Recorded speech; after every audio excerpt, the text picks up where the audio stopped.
Bonjour à tous et bienvenue dans cette vidéo dans laquelle on va reparler de programmation orientée objet avec C Sharp puisque c'est une demande qui m'a été faite à de nombreuses reprises. J'avais déjà fait quelques tutos sur le sujet, mais c'est une demande qui revient assez fréquemment et vous avez besoin d'un peu plus de pratique. Du coup, ce que je vous propose, c'est qu'on parte sur un nouveau projet Visual Studio. Donc vous ouvrez Visual Studio, vous cliquez sur Nouveau projet et puis on va partir sur une application console .NET Core classique. Soit vous l'avez dans les modèles des projets récents, soit vous recherchez ici application console et puis là-dedans vous allez retrouver votre application console. Donc cliquez sur suivant pour pouvoir passer à la création du projet. On va l'appeler console application programmation objet et on va cliquer sur créer afin de créer un nouveau projet. Du coup, on atterrit sur la page du projet, vous attendez que ça s'initialise, et normalement, voilà, on va avoir fin ici qui apparaît dans la console, et vous avez votre Hello World classique. Alors, de base, on a notre classe programme, la fonction main qui est la fonction principale du programme, le Hello World, et si je lance l'application, on devrait simplement avoir le message qui apparaît dans la console, comme ceci. Donc voilà pour notre programme de base. Dans les fichiers, on n'a que programme.c# et je vais bosser là-dedans. Donc là, on a notre classe principale. Je vais bosser là-dedans et on créera plusieurs classes de façon à ce que je puisse vous présenter les concepts de la programmation orientée objet. Alors, en résumé, la programmation orientée objet se schématise de la façon suivante. On va avoir ce qu'on appelle une classe qui est la représentation d'un objet. Donc là, voilà, imaginez que ce carré, ce soit une classe, c'est une représentation d'un objet, et on va dire que c'est animal, notre classe principale. Donc là, on va créer une classe qui s'appelle animal. Là-dedans, on pourra avoir des choses qui vont décrire ce qu'est un animal. On pourra avoir plein de choses. Du style, nombre de pattes.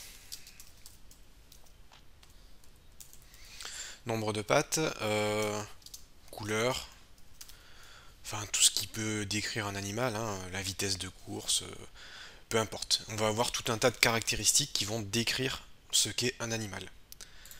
Donc ça va être notre classe principale, notre classe mère. Et lorsqu'on va créer en programmation des animaux, eh bien on va faire new animal, donc nouveau animal. Entre parenthèses, on va donner toutes les caractéristiques de l'animal que l'on souhaite créer. Ça, comme je vous l'ai dit, c'est la classe mère. Ensuite, on va avoir des classes enfants. On peut en avoir autant que l'on veut, hein. On peut créer d'autres classes pour des cas particuliers, pour des cas un peu spécifiques. Par exemple, on veut mettre dans une catégorie à part les carnivores. On veut mettre les herbivores. Et par exemple, omnivores dans une troisième catégorie. Donc voilà, là on a classifié nos animaux en trois catégories. Et puis en programmation, on va avoir la possibilité de faire quelque chose comme ça. Hop, hop, et comme ça. Ou plutôt non, je m'exprime mal. On va plutôt faire dans l'autre sens. Parce que c'est les classes enfants qui vont hériter de la classe mère. On appelle ça l'héritage. L'héritage consiste à dire que un enfant récupère les propriétés du parent. Et en l'occurrence, tous nos animaux, carnivores, herbivores ou omnivores, auront également un nombre de pattes, une couleur, et puis toutes les caractéristiques que vous aurez spécifiées ici. Donc là, on va récupérer toutes les caractéristiques. Et puis là-dedans, vous allez pouvoir avoir des sous-catégories. Alors par exemple, en carnivore, on va avoir... alors je vais mettre un bloc ici et un bloc ici qui vont hériter donc de carnivores. Dans les carnivores, on va avoir le tigre, on peut avoir le lion, on peut avoir ce que vous voulez. Dans les herbivores, on va par exemple créer un lapin. Et évidemment, dans les omnivores, on va avoir l'homme, tout simplement.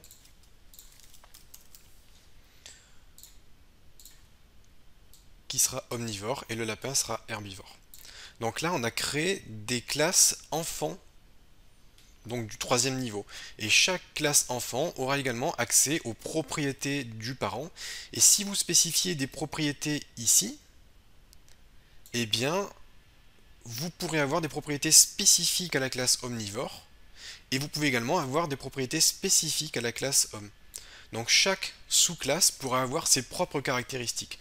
Par exemple, on pourra avoir une classe véhicule, on pourra avoir une classe ensuite enfant 2 roues ou 4 roues, donc les motos et les voitures, et les caractéristiques des motos et des voitures ne sont pas les mêmes. Donc voilà une représentation de ce qu'est la programmation orientée objet, et c'est ce que nous allons voir ici dans un cours, on va dire un peu condensé sur le sujet. Je pense que je vais faire une vidéo assez longue, je ne vais pas la découper, histoire que ceux qui sont motivés puissent tout assimiler d'un coup en quelques minutes. Donc on va voir ça ici, et on va partir sur un sujet qui sera la technologie. Je vous propose qu'on fasse un truc du style ordinateur. On va créer une classe ordinateur. Ensuite on va créer une classe portable, qui sera un ordinateur portable. Un ordinateur portable est une déclinaison d'un ordinateur. Un ordinateur portable, c'est un ordinateur, mais avec des caractéristiques différentes, puisque par exemple l'écran est incrusté à l'unité centrale. Et ensuite on peut s'amuser à créer une sous-sous-classe, je sais pas, par exemple Mac, un MacBook, qui est aussi un ordinateur portable, qui lui-même est un ordinateur. Donc voilà ce qu'on va s'amuser à faire au cours des prochaines minutes. Et bien c'est parti. Donc pour créer une classe, on va tout simplement faire classe, et on va donner le nom de notre classe. Et ensuite vous allez ouvrir les accolades. Donc là on vient de créer notre classe ordinateur. Je vais également créer une classe portable, et je vais créer une classe MacBook. Au moins on aura déjà nos trois objets créés. Bon, pour l'instant on va s'occuper de ordinateur. Un ordinateur, qu'est-ce qu'il y a comme caractéristique? On va dire public, string, donc une chaîne de caractères, public, string, nom. Voilà, un ordinateur ça peut avoir un nom. Je vais faire accolade get, point virgule, set, point virgule. Donc le get set, ça va permettre de créer un getter setter. Getter setter en programmation, c'est ce qui va permettre de récupérer une valeur. Donc le get c'est récupérer le nom, et set ça va être définir le nom. On va avoir la possibilité de récupérer ou de définir la valeur de notre propriété. Bon, notre ordinateur il a plus que ça en termes de caractéristiques. Je vais mettre plusieurs choses comme la référence, un prix par exemple, et des caractéristiques. Alors la référence ça sera un int, pas un string, donc ça sera un entier, un nombre, et le prix ça sera également un nombre. Je vais mettre en entier par simplicité, mais ça pourrait être un float, un nombre à virgule flottante, si vous voulez un chiffre à virgule, mais bon là je vais faire simple. Donc voilà ce qui définit un ordinateur. Donc ici ce sont les caractéristiques de notre classe.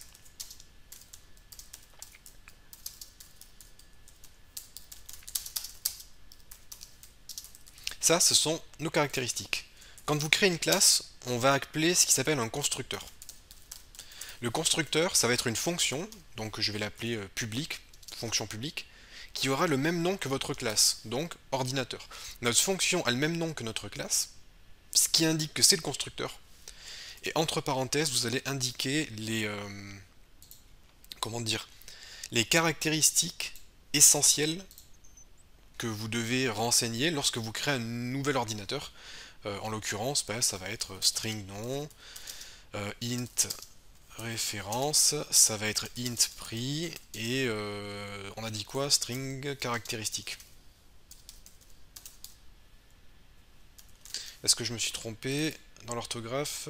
Je vais juste vérifier. Non, c'est bon. Donc voilà, ça va être notre constructeur. Et une fois qu'on a fait ça, on va dire this.nom. Alors this.nom, le this fait référence à cette classe. This, ça veut dire cette classe actuelle, donc en l'occurrence là c'est l'ordinateur. Et this.nom signifie je veux accéder au nom de cette classe. Donc on veut accéder à cette variable, et je vais dire this.nom est égal à nom. Nom tout court fait référence aux paramètres de notre fonction, ici, et this.nom fait référence aux paramètres de la classe. Et comme on fait un égal, on va accéder au setter, qui va permettre d'attribuer une valeur à la caractéristique. Bon, on va faire la même chose pour nos 4 autres caractéristiques.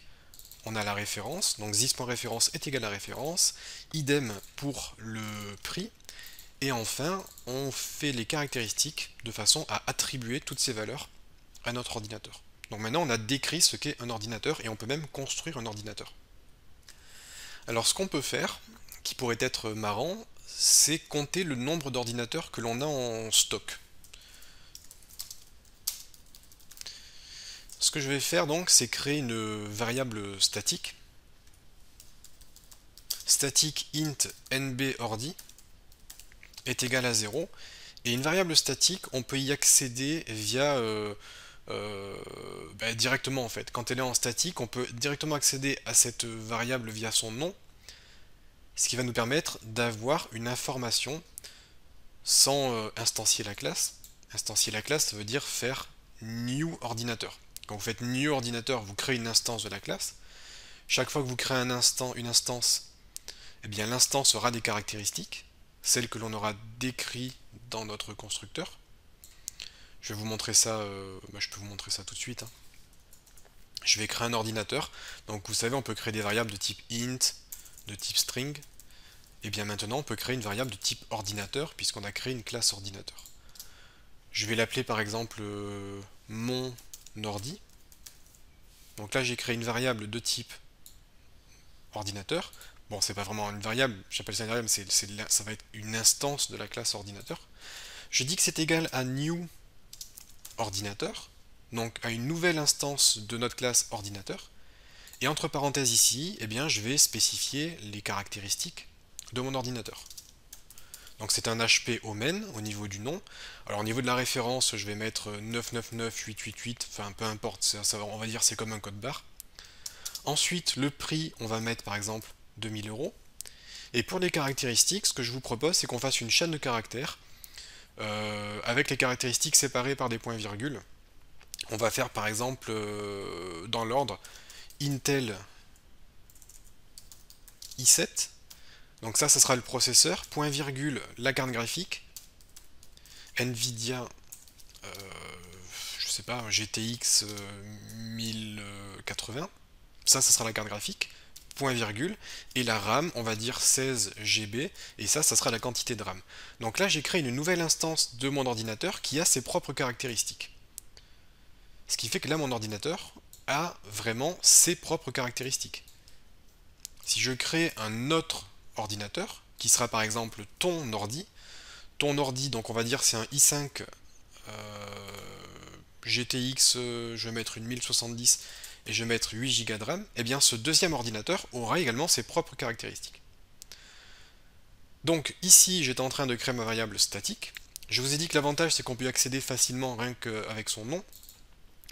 Et l'autre particularité des variables statiques, c'est qu'elles vont être partagées dans le sens où si je fais, donc dans mon constructeur, à chaque fois que je crée un ordinateur, si je fais nombre d'ordi plus, à chaque fois que je vais créer un ordinateur, cette valeur va s'incrémenter, et là, elle pourra me permettre de compter le nombre d'instances d'ordinateurs qui ont été créées. Donc tout ça, je vais vous le montrer. On peut faire un console.writeLine. Je vais mettre mon ordi point caractéristique par exemple, ce qui permettra d'afficher les caractéristiques de mon ordi. Et je vais faire un console.writeLine de ton ordi qui devrait avoir des caractéristiques différentes. Je lance le programme. Et là, vous voyez que les deux ordis apparaissent et que les deux ordis ont des informations différentes, puisqu'ils sont différents. Bon, par contre, travailler comme ça, c'est pas pratique. C'est pas pratique parce qu'on va pas s'amuser à faire des console.writeLine à chaque fois. Quand on fait de la programmation objet, on essaye de un petit peu s'organiser et de faire ça proprement. Et dans l'idée, on peut créer une sorte de fonction, vous savez, en C# on a une fonction toString, on peut créer une sorte de fonction toString que l'on pourra utiliser pour afficher directement toutes les caractéristiques d'un ordinateur de façon formatée. Et pour cela, ce que je vous propose, c'est de créer une interface pour décrire un ordinateur. Et pour créer une interface, on utilise le mot-clé interface. Interface, par convention, on fait I majuscule. Le nom de notre interface commence par un I majuscule. Et ensuite, on donne le nom, par exemple, descriptible. On crée une interface I descriptible. Et là-dedans, vous allez lister les fonctions que vous souhaitez que l'on puisse implémenter dans nos classes qui utiliseront iDescriptible. Je vais par exemple créer une fonction d'écrire. Ça veut dire que toute classe qui utilisera iDescriptible devra implémenter la fonction d'écrire. Implémenter, ça veut dire écrire la fonction. Et ça va donc obliger le développeur à le faire, sinon il y aura une erreur. Je vais faire classe ordinateur 2 points et je vais dire que c'est un iDescriptible. Et là vous voyez que j'ai une erreur. Et si je survole avec ma souris, on me dit que blablabla n'implémente pas le membre d'interface iDescriptible, et notamment la fonction d'écrire. Très bien. Je clique sur la petite ampoule qui va m'aider à corriger ça. Je clique sur implémenter l'interface et automatiquement ça m'a implémenté l'interface ici. Maintenant j'ai bien ma fonction d'écrire. Et dans cette fonction d'écrire, on va afficher de façon formatée ce qu'est un ordinateur.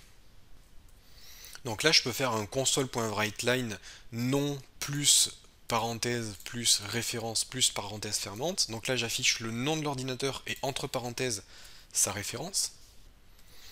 Je peux écrire une nouvelle fonction protected void d'écrire caractéristiques qui elle sera chargée d'afficher les caractéristiques. Alors là notez que j'ai utilisé le mot-clé protected ici. Quand on crée une fonction ou une variable en public, elle est accessible de partout, et protected, elle ne sera pas accessible de partout, elle sera accessible que dans la classe ici, donc que dans la classe ordinateur. Seule la classe ordinateur aura le droit d'appeler cette fonction protected, ou alors une classe qui dérive de ordinateur pourra également accéder à cette fonction. Par exemple, si portable utilise ordinateur, si on dit que portable est un ordinateur, portable aura également accès à cette fonction. Alors dans cette fonction d'écrire, on va afficher un message avec un console.writeLine et je vais dire caractéristique de l'ordinateur. Et là, on va écrire les caractéristiques de notre ordinateur. Donc moi, ce que je veux, c'est afficher un truc du style CPU, espace 2 points plus quelque chose. Donc je vais afficher les informations du CPU, je vais afficher les informations du GPU, et je veux également afficher les informations à propos de la RAM installée. Si vous vous souvenez bien, on a créé une variable caractéristique ici, qui contient tout, qui contient l'ensemble des caractéristiques, dans une seule et même grande chaîne de caractères, ce qui n'est pas pratique du coup, parce que là je voudrais pouvoir afficher le CPU, le GPU, la RAM, mais je ne peux pas. Si je fais caractéristique, ça va tout m'afficher. Et ça, c'est pas ce que je souhaite. On a dit que nos éléments seraient séparés par des points-virgules. Très bien, on a un caractère point-virgule, un peu comme dans les fichiers CSV, ce qui va nous permettre de pouvoir découper notre chaîne de caractères. Pour découper notre chaîne de caractères en plusieurs sous-chaînes de caractères, je vais créer une variable de type string, mais qui sera un tableau. Donc je mets crochet-crochet, parce que ça va être un tableau de chaîne de caractères, car notre chaîne principale sera découpée en plusieurs sous-chaînes. Je vais l'appeler caracts au pluriel, donc ça sera mes caractéristiques, et je vais dire que c'est égal à caractéristique, point split. Split, c'est une fonction que l'on peut utiliser sur une chaîne de caractères qui va nous permettre de découper la chaîne de caractères. Et entre parenthèses, on indique le caractère, donc en l'occurrence le point virgule, sur lequel on souhaite appliquer la découpe. Ce qui fait que maintenant j'ai un tableau de caractéristiques, et à la position 0, on va avoir la première donnée, à la position 1, on va avoir la deuxième donnée, et à la position 2, on va avoir la troisième donnée. Donc là, je vais pouvoir afficher les caractéristiques de mon ordinateur. Cette fonction, elle est en protected, mais comme je vous l'ai dit, j'y ai accès ici, puisque je me trouve bien dans la classe ordinateur qui peut accéder à cette fonction d'écrire caractéristiques. Donc je vais afficher le nom et la référence de l'ordi, plus je vais faire un décrire caractéristique, plus je vais afficher le prix.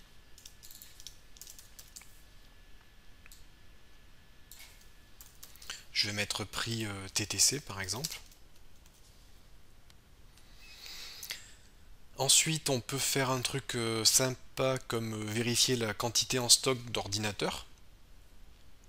Alors je vais faire if nombre ordi, donc ça c'est notre variable statique, qui, souvenez-vous, contient le nombre total d'instances qui ont été créées. Là, toutes les caractéristiques sont propres à un ordinateur, mais cette variable statique ici, elle, connaîtra le nombre d'instances totales, donc de tous les ordinateurs. Elle connaîtra l'existence de tous les ordinateurs. Et je vais dire que si le nombre d'ordi est plus grand que 5, on va afficher un message basique, hein, du style nous avons beaucoup d'ordinateurs en stock, point d'exclamation. Voilà, ça va être un petit cas particulier. Du coup, vous verrez que le message s'affichera quand on aura plus de 5 ordinateurs. Et là, je vais juste faire une belle séparation, histoire que si on a plusieurs ordinateurs, on ait une démarcation concrète. Voilà, donc là on est pas mal. On a implémenté notre fonction d'écrire. Et maintenant, je retourne ici, donc dans mon main, et je peux faire mon ordi.d'écrire, et je peux faire ton ordi.d'écrire. Je lance le programme, et là vous voyez on a quelque chose de joli, assez bien formaté, avec les caractéristiques ici, les caractéristiques là, et vous voyez que j'ai pas beaucoup de stock puisque le message n'apparaît pas. Bon, très bien, on a réussi à faire ça. Bon, ça c'est vraiment la base de la programmation objet. On a créé notre premier objet et notre première interface. Maintenant je vais vous montrer comment créer un objet enfant qui va hériter du parent, donc de la classe mère. Et pour cela, on va implémenter la classe portable. Et pour dire qu'un portable est un ordinateur, eh bien c'est super facile. Il suffit juste de dire ordinateur. Et ça y est, votre portable possède les mêmes caractéristiques qu'un ordinateur. Bon là j'ai une erreur parce que je n'implémente pas grand chose, j'ai pas de constructeur, j'ai rien, on va devoir régler ça. Alors ce que je vais faire dans un premier temps, c'est déjà créer une variable de type string, et on va afficher une information qui est spécifique à l'ordinateur portable, qu'un ordinateur fixe n'a pas. Donc une information qui est vraiment... Pour quelle raison est-ce qu'on a créé une sous-classe portable? C'est parce qu'un portable c'est différent d'un ordinateur fixe. Donc là vous allez créer une variable unique. Alors bon, je sais bien qu'un ordinateur fixe a un écran, mais en tout cas l'écran du fixe n'est pas inclus dans l'unité centrale. Donc ce que je vais dire, c'est qu'un portable a une taille d'écran en pouces. Et ça va être la caractéristique, la propriété unique de mon ordinateur portable. Un portable, ça a une taille d'écran, ça c'est quelque chose qui ne peut pas changer puisque l'écran est incrusté dans le portable. Donc voilà, ça c'est juste un exemple de ce qui va différencier un portable d'un fixe. Bon, et bien ensuite on va créer notre constructeur. Pour cela, je vais copier le constructeur de l'ordi, ici. Je vais coller le constructeur ici. Ce constructeur, je vais le remplacer. Il ne s'appelle pas ordinateur, il s'appelle portable. Tout ça, je vais supprimer parce que j'en ai pas besoin. Donc un portable, ça a toujours toutes ses caractéristiques. Sauf que ces caractéristiques, elles ne sont pas ici, elles sont là. Donc dans notre constructeur, on va écrire toutes les caractéristiques, on fait espace de points base, et entre parenthèses, on va mettre nom, virgule référence, virgule prix, virgule caractéristique. Quand on utilise le mot-clé base, ça fait référence aux parents. Ça fait référence à la classe mère. En l'occurrence, la classe mère de portable, c'est ordinateur. Donc si je crée un constructeur et que je dis deux points base et ça signifie que toutes ces caractéristiques que l'utilisateur saisira devront être injectées là-dedans. Bon, un ordinateur portable a quand même une caractéristique qui lui est propre, qui est la taille d'écran. Je vais donc créer une variable de type string taille d'écran et je vais dire que this.tailleécran est égal à taille écran, ce qui fait que mon portable aura sa caractéristique. On va créer un ordinateur avec toutes ces informations, puis on va créer pour notre portable spécifiquement une caractéristique qui aura une donnée. Quand on est dans une classe enfant, on a toujours la possibilité d'overrider. Overrider, ça veut dire réécrire, modifier le comportement. On a la possibilité d'overrider une fonction de la classe parent, ici, qui provient de notre i-descriptible. En fait, tout s'imbrique. Un ordinateur est un i-descriptible, un portable est un ordinateur, donc un portable est aussi un i-descriptible. Là, je peux faire un override de décrire. Alors, je vais le mettre en public. Public override void décrire, qui est bien cette fonction. Et là, je vais pouvoir réécrire ce comportement de cette fonction pour l'adapter à mon ordinateur portable. Alors, ce qu'on peut faire, c'est un base.décrire, ce qui signifie que cette fonction aura exactement le même comportement que la fonction du parent. Donc là, si vous regardez, j'ai une erreur et on me dit que il n'est pas possible en gros de modifier ce qui a été hérité car il n'est pas marqué comme virtual abstract. Si vous regardez ici, ma fonction, elle n'est pas en virtual abstract. Effectivement, je vais utiliser ni le mot-clé abstract ni le mot-clé virtuel. Ce que je vais faire ici, je vais ajouter le mot-clé virtuel, public virtual void décrire, ce qui maintenant me permet de l'overrider ici. Bon là en l'occurrence ça ne sert à rien ce qu'on a fait puisqu'on fait exactement la même chose. Mais moi ce que je veux c'est faire la même chose. Je veux que décrire mon ordinateur portable se passe de la même façon qu'un ordinateur fixe. Sauf que mon ordinateur portable va avoir une petite caractéristique en plus qui sera la taille de l'écran et je vais afficher dans un simple console.writeLine laptop avec un écran de blablabla, donc 15 pouces, 17 pouces, 18,4. Donc voilà. La fonction d'écrire de notre portable sera la même que d'un ordinateur, avec en plus cette petite information qui sera très utile pour le consommateur final. Bon, eh bien on peut tester ça. On peut tester ça. Ma classe ordinateur elle est prête. Je retourne ici. Et je vais créer un nouvel ordinateur portable. Donc je l'appelle portable P1 est égal à new portable, qui prend les mêmes caractéristiques qu'un ordinateur classique. Et là je mets virgule 17 pouces, qui correspond à la taille de l'écran. Et ensuite je fais portable décrire, ce qui va me permettre de pouvoir décrire mon ordinateur portable. Je lance le programme, et là j'ai bien mon ordinateur portable qui est décrit, de la même façon qu'un ordinateur fixe, sauf que maintenant on affiche que c'est un laptop avec un écran de 17 pouces. Donc vous avez vu que ça a le même comportement qu'un ordinateur, mais avec des caractéristiques qui lui sont propres. On va faire la même chose pour le MacBook. Le MacBook c'est un portable, donc c'est un ordinateur portable, qui lui-même est un ordinateur, qui lui-même est un i-descriptible. Et pour ce MacBook, je vais aller un petit peu plus vite. Je vais coller directement le code ici. Alors je vais mettre juste sur 2 lignes pour que vous puissiez voir et mettre en pause la vidéo pour copier. Mais la particularité du MacBook, c'est que, bon, j'ai dit il a un OS, mais tous les ordinateurs ont un OS. Enfin, on peut acheter un ordinateur sans OS, mais ce que je vais faire, comme je suis en mode respiration, je vais juste dire qu'un MacBook c'est un OS qui correspondra à une version de Mac OS. On crée notre fonction constructeur public MacBook. Ici, on passe toutes les caractéristiques, plus l'OS.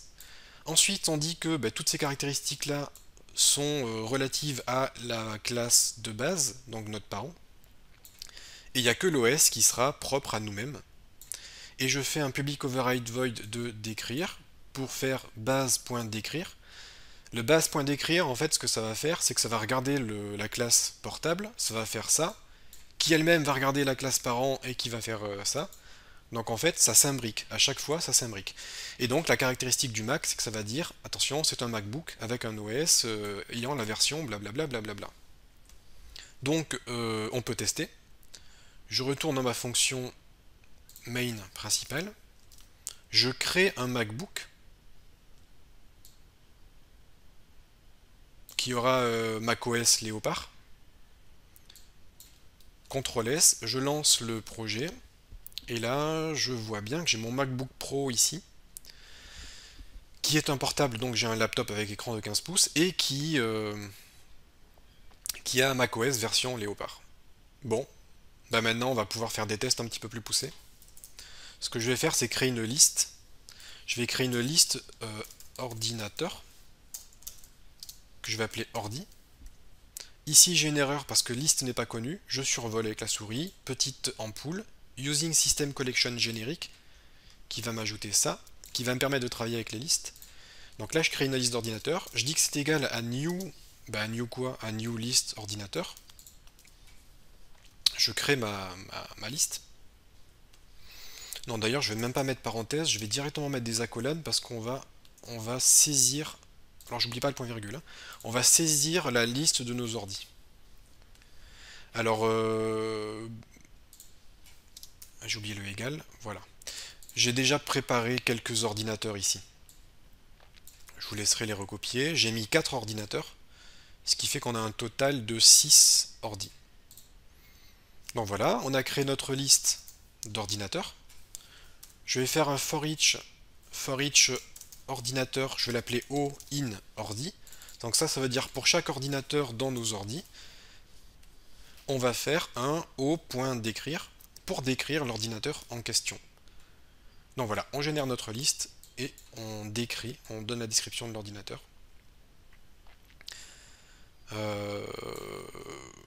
Je vais juste modifier ça. Nos ordinateurs.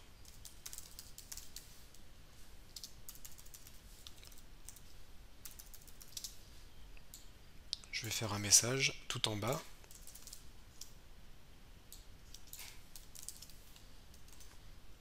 On va tester. Je lance mon programme. Et là, on a bien tous nos ordinateurs, notre portable, notre Mac. Ici, nos ordinateurs, le HP, le Alienware, le Asus et le Acer. Et vous pouvez voir que nous avons beaucoup d'ordinateurs en stock. La phrase apparaît maintenant puisque on a bien plus de 5 ordinateurs qui ont été créés. Si vous regardez bien, ici la phrase n'apparaît pas parce que là on n'a qu'un ordinateur. Là la phrase n'apparaît pas parce qu'on n'a que 2 ordinateurs. Mais à partir d'ici la phrase apparaît. Alors on n'a pas 3 ordinateurs ici, on en a 6. Parce que on crée une liste d'ordinateurs, donc on crée les ordinateurs, et au moment où on appelle la fonction d'écrire, les 6 ordinateurs existent.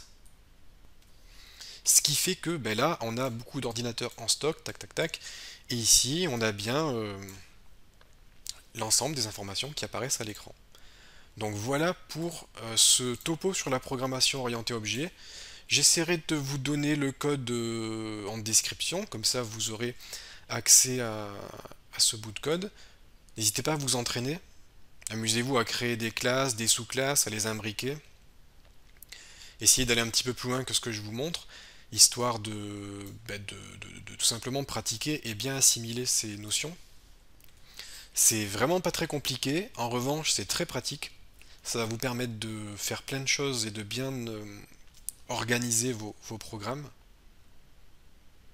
Donc voilà pour ce topo sur la programmation objet. Dites-moi si ça a été suffisamment clair, si vous voulez d'autres sujets comme celui-ci. Si vous avez besoin de plus de vidéos, si vous avez des idées d'exercices que vous aimeriez que je vous propose. Donc là je nettoie juste mon programme avant de vous le livrer. Voilà. J'ai juste supprimé les quelques fonctions qui n'étaient plus très utiles. Donc voilà, dites-moi si ça vous intéresse, si vous voulez plus de vidéos comme ça. Et en attendant, on se retrouve dans d'autres tutoriels. À bientôt.